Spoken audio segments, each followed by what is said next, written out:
Ladies and gentlemen, Max Kerman, Mike DeAngelis from Arkells. And this is In Conversation with Joe Leary.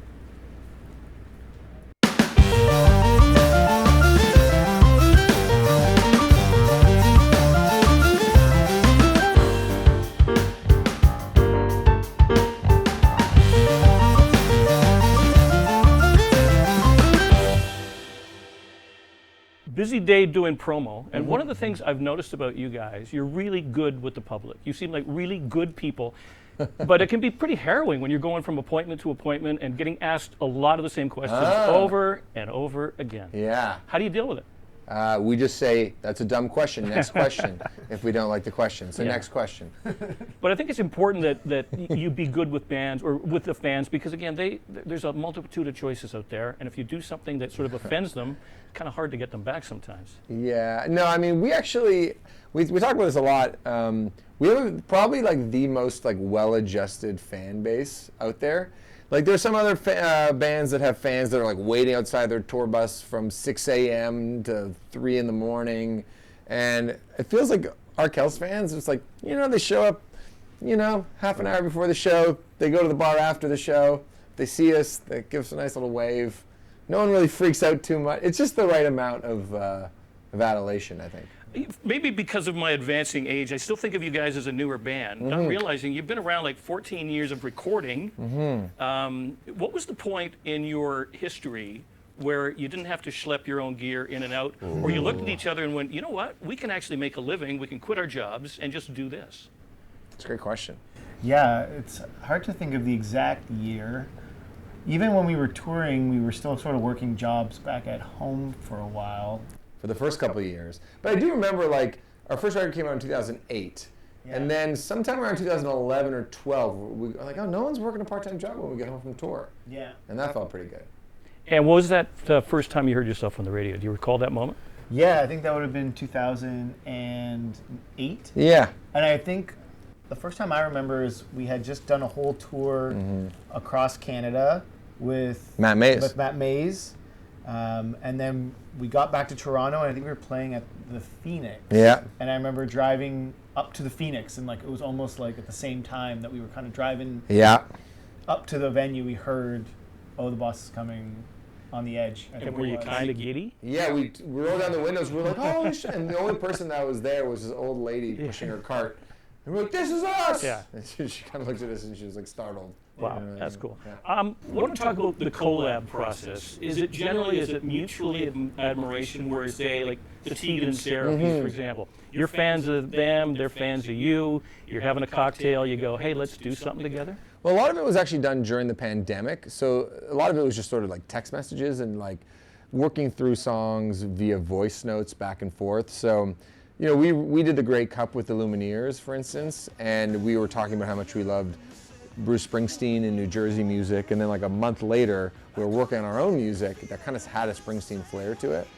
And that's when I texted Wes saying like, hey, we got this song, would you be interested in it? And so there was a lot of that kind of back and forth because we were kind of trying to find different ways to entertain ourselves while we were stuck at home, and collaborating like that seemed to make sense. Well, as a longtime born and raised Vancouverite, you shot that at Kingsgate Mall, which is in my general quadrant of the city. Nice. My bank is in that mall. Hey. I go there all the time, and it was just so cool. When I first saw it, I went, it can't be. What made you do that? Yeah, Tegan and Sarah wanted to do it there. We wanted like a nostalgic mall that you could have cried at in the 90s, after a breakup. But the funny part is actually my dad was in Vancouver like the week the video came out. He happened to be here for another reason. And he was by the mall. So he went to the mall and recreated some of the shots from the music video. So instead of like myself and Tegan and Sarah, it was my dad and two little Asian children who were walking by, and he got their grandparents to take the photo. That's cool. You referenced the pandemic.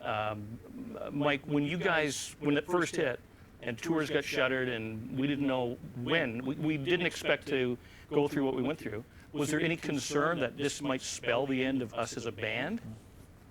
I don't think I ever went that far in my mind. I think I knew that that we were just kind of coming off of a lot of energy. We were so busy, and I didn't think it was going to be as long as it was. Yeah. That's for sure. That was a surprise, and But I think even just seeing Max's energy, like he immediately just started his own Instagram Live lesson TV show that I was tuning into. I was like, oh, it's noon. Like Max is on the old Instagram, which was great. And I think it just that kind of energy just never made me feel like we wouldn't get back to it. I mean, there was doubts that it would be the same, but getting back to it now, it's feeling amazing. And we were lucky. We worked consistently touring for like 10 years. So it wasn't like we had just taken off 2 years and we're about to get back on the horse and then the pandemic hit. Yeah. If anybody was sort of like ready to just chill. Yeah, take a break. And we didn't really take a break. We worked on lots of music and stuff like that, but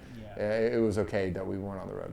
Now, there seems to be some correlation between, especially with Canadian rock and roll bands, there's a connection with you guys in sports, too. Mm-hmm. Yeah. Yeah, I mean, we do, I grew up playing a lot of sports. Nick in our band, he's like a baseball analyst, kind of a stat master. Yeah.